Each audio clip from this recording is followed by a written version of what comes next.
Halo teman horor, kembali lagi bersama saya Nimas Aurif. Kali ini saya akan membawakan cerita yang berjudul Cerita yang bagian 6 oleh Bang Esot. Sebelum mulai ceritanya, jangan lupa like, comment, dan subscribe agar kalian tidak ketinggalan cerita selanjutnya. Oke, gak usah lama-lama lagi, mari kita lanjut ke ceritanya.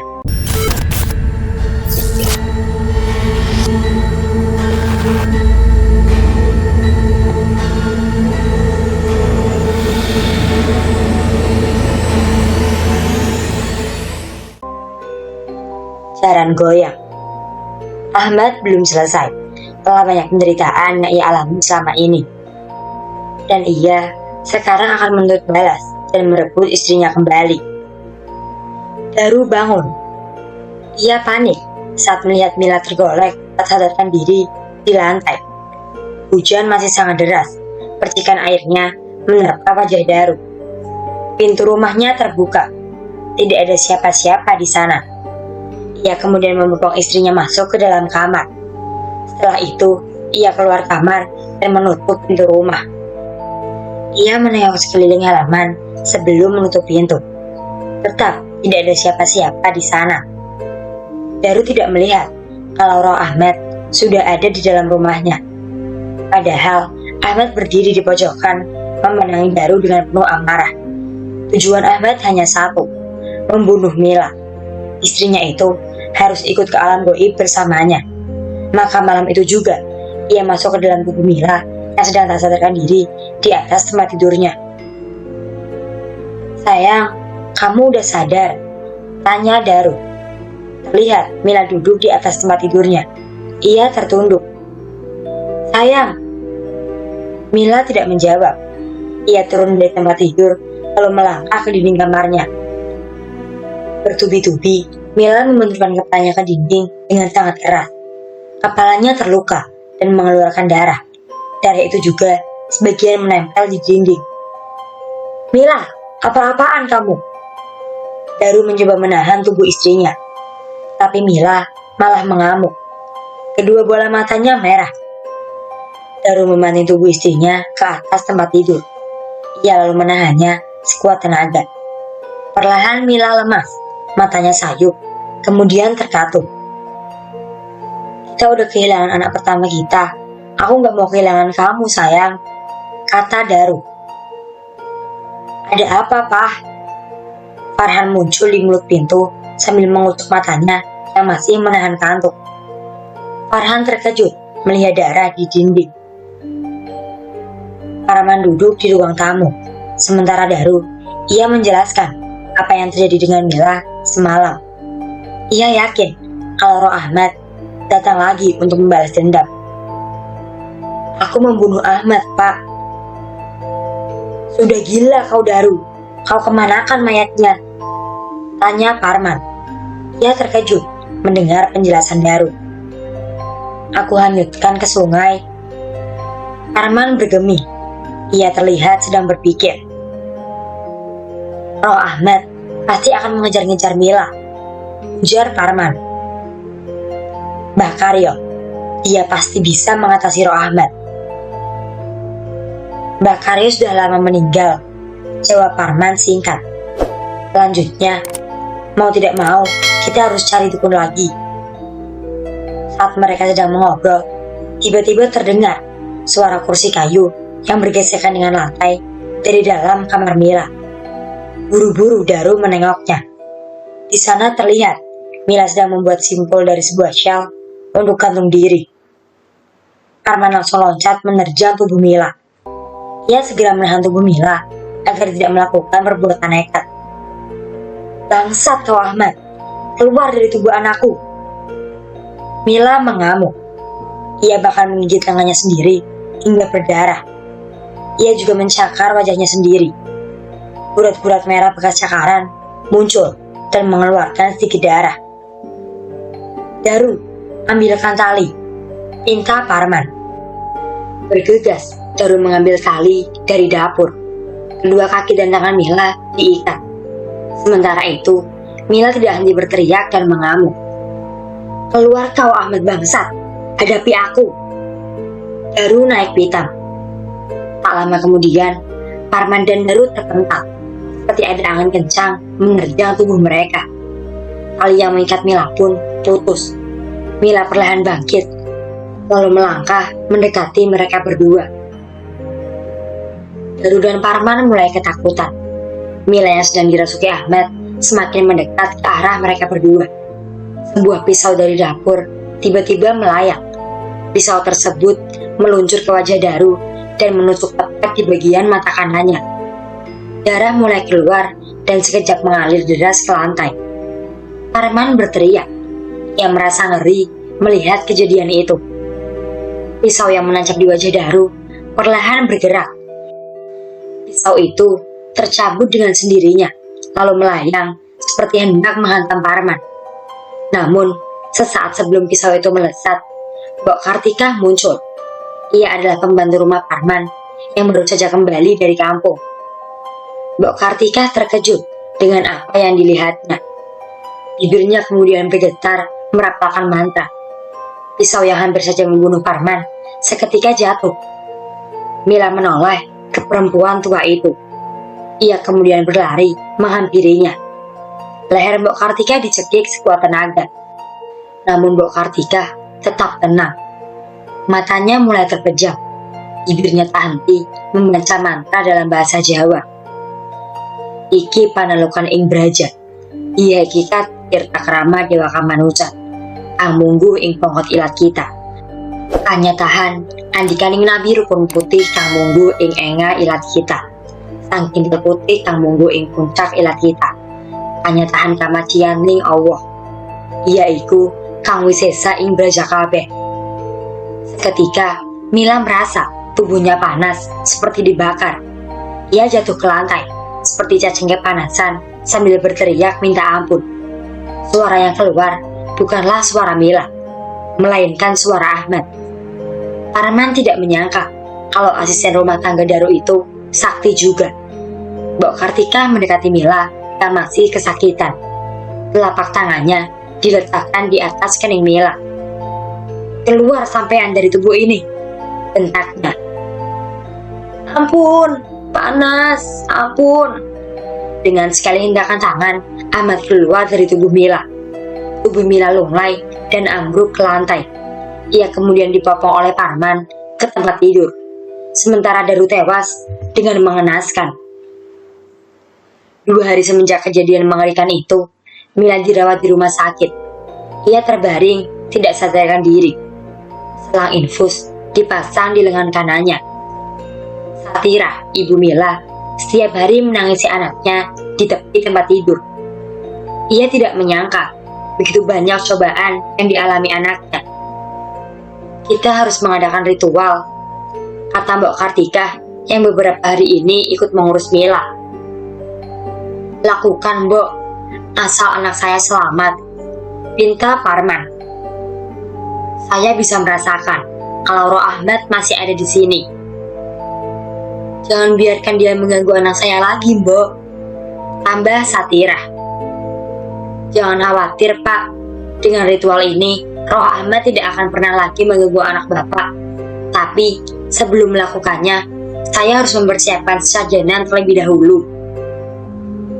Mbok butuh apa? Nanti saya akan carikan, kata Parman. Harus saya yang menyiapkan. Ada mantra yang harus dirapalkan saat membeli sajanan itu. Parman merogoh kantong celananya. Ia mengeluarkan lembaran uang berwarna merah sejumlah 1 juta rupiah. Ia lalu menyerahkannya kepada Mbok Kartika. Ini, Mbok, silakan cari sajanan itu. Segera lakukan ritualnya. Mbok Kartika hanya mengambil 300.000. Segini sudah cukup, Pak. Sebuah jimat yang dibungkus dengan kain berwarna hitam diserahkan pada Parman. Selipkan jimat ini di bawah bantal Mila agar ia terlindung dari roh Ahmad selama saya pergi. Parman mengangguk. Mbok, terima kasih sudah berbaik hati pada keluarga kami. Satira menyentuh lengan Mbok. Tolong menolong memang udah jadi kewajiban kita sebagai manusia. Mbok Kartika membalasnya dengan senyuman. Kemudian ia bergegas pergi dari ruangan itu. Jimat pemberian Mbok Kartika diselipkan di bawah bantal Mila. Parman kemudian mengelus kaki anaknya yang sedang tergolek tak berdaya itu. Tengah malam, Mbok Kartika belum juga datang. Parman dan Satira tertidur di tepi ranjang Mila. Dari kolong ranjang Mila ada darah mengalir hingga menyentuh kaki Parman. Parman terbangun karena merasa ada sesuatu yang membasahi kakinya. Dan saat ia tengok ke kolong, kedua mata Parman terbelalak. Ia terkejut dengan apa yang dilihatnya. Itu sangat mengerikan sekaligus menjijikan. Di kolong ranjang Mila ada kepala Ahmad. Matanya melotot, mulutnya menganga lebar sambil mengeluarkan darah. Parman lalu menguncangkan tubuh istrinya. Satira bangun dengan mata yang masih terlihat mengantuk. Ada apa, Pak? Ahmad, Ma. Ahmad ada di kolong ranjang Mila. Hah? Satira menengok ke kolong ranjang, tapi tidak ada siapa-siapa di sana. Mana, Pak? Gak ada kok. Napas Parman turun naik. Ia coba tengok kembali ke kolong ranjang, dan benar saja tidak ada siapa-siapa di sana. Tadi ada kepala Ahmad dan darah di sini, Mah. Papa mimpi kali. Selama ada jimat dari Mbok, Ahmad gak akan berani ganggu Mila, Pah. Selang beberapa saat, Mbok Kartika datang. Ia membawa satu sisir pisang mentah, kembang 7 rupa, kemenyan, telur ayam kampung, dan segulung rambut wanita. Entah dari mana dia mendapatkan semua itu. Syukurlah Mbok datang, kata Parman. Silakan, Mbok. Satira beranjak dari tempat duduknya. Maksudnya ingin memberikan tempat duduk itu pada si Mbok. Maaf harus menunggu lama. Tadi saya ngurus Farhan dulu sampai dia tidur. Saya duduk di lantai aja. Mbok Kartika meletakkan semua alat ritualnya di lantai. Oh, iya tidak apa-apa. Farhan baik-baik aja kan? Tanya Parman. Iya, tadinya dia mau ikut ke sini, tapi saya larang karena besok Farhan harus sekolah. Dia masih kelihatan sedih kehilangan ayahnya. Kami akan terus Farhan, Mbok. Lambat laun, dia pasti mengikhlaskan kepergian ayahnya. Timpal Satira. Mbok tersenyum. Ia kemudian memulai ritual. Satira dan Parman menjauh darinya. Mereka berdiri di pojok sambil memperhatikan ritual yang dilakukan si Mbok. Ia membakar kemenyan, asap mengepul, aromanya menusuk hidung. Mata si Mbok terpejam, bibirnya komat kamit. Ranjang Mila bergetar, seperti ada sesuatu yang menguncangkannya. Satira, ibu Mila, sempat panik dan hendak menghampiri anaknya. Tapi Parman menahan. Biarkan Mbok Kartika menyelesaikan ritualnya, bisik Parman. Walau Satira menampakkan wajah khawatir, ia manut pada suaminya. Dari kolong ranjang Mila, tiba-tiba muncul tubuh Ahmad seperti sulur-sulur mie. Tubuhnya panjang terjulur hingga 2 meter. Parman menutup mata istrinya. Ia tidak mau Satira melihat kejadian mengerikan itu. Tidak lama, tubuh Ahmad seperti mencair, lalu hilang begitu saja. Mbok membuka matanya. Ia menengadahkan kedua telapak tangan ke langit. Mulutnya dibuka lebar. Tangan kanannya dimasukkan ke dalam mulut, seperti sedang mencomot sesuatu. Lalu ditariknya seutas benang warna hitam dari dalam tenggorokannya. Parman terkejut melihat benih yang keluar dari mulut Mbok Kartika. Benang itu terus terjulur dan putus. Panjangnya mungkin saja 1 meter. Mbok mengelap benang itu dengan ujung bajunya karena penuh dengan lendir. Ia kemudian bangkit dari duduknya, lalu memakaikan benang itu di pinggang Mila.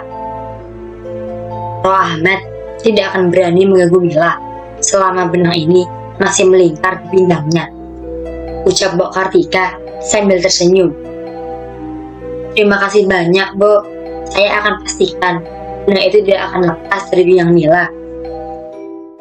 Selang beberapa saat, Tangan Mila bergerak. Matanya perlahan terbuka. Ia memaksakan tubuhnya untuk bangun. Daru, panggil Mila. Kedua orang tuanya menangis, lalu memeluk Mila. Mereka belum siap menceritakan apa yang terjadi pada suaminya itu. 2 bulan kemudian, semuanya berubah. Mila sudah ikhlas dengan kepergian Daru. Roh Ahmad juga tidak pernah lagi mendatangi Mila. Tidak terpikir oleh Mila untuk menikah lagi. Ia ingin fokus mengurus anaknya. Atau bahkan, Mila tidak akan pernah menikah lagi dengan siapapun. Kehidupannya saat ini sudah cukup bahagia. Seperti sore itu, ia mengajak anaknya untuk piknik ke kolam renang. Kebetulan, kolam renang itu sedang ramai pengunjung. Mereka datang bersama sanak keluarga, pasangan, atau bersama teman-teman. Mila hanya datang berdua dengan anaknya. Mereka asik bermain air di kolam yang dalamnya sedada Mila. Farhan berenang menggunakan balon karet. Sesekali menjauh, lalu mendekat lagi ke ibunya. Ibu, itu apa? Farhan menunjuk ke arah belakang Mila. Mila menoleh. Sebuah benang warna hitam mengambang di permukaan air. Ia terkejut dan panik. Dengan terburu-buru, ia berenang hendak meraih benang tersebut. Namun, dari dalam air, wajah Ahmad yang pucat muncul. Ia tersenyum mengerikan. Ditariknya kaki Mila ke dalam air. Mila meronta-ronta. Farhan berteriak minta tolong. Sayangnya terlambat. Mila kehabisan napas. Ia tewas mengambang di permukaan kolam renang. Dan cerita tentang jalan goyang pun selesai.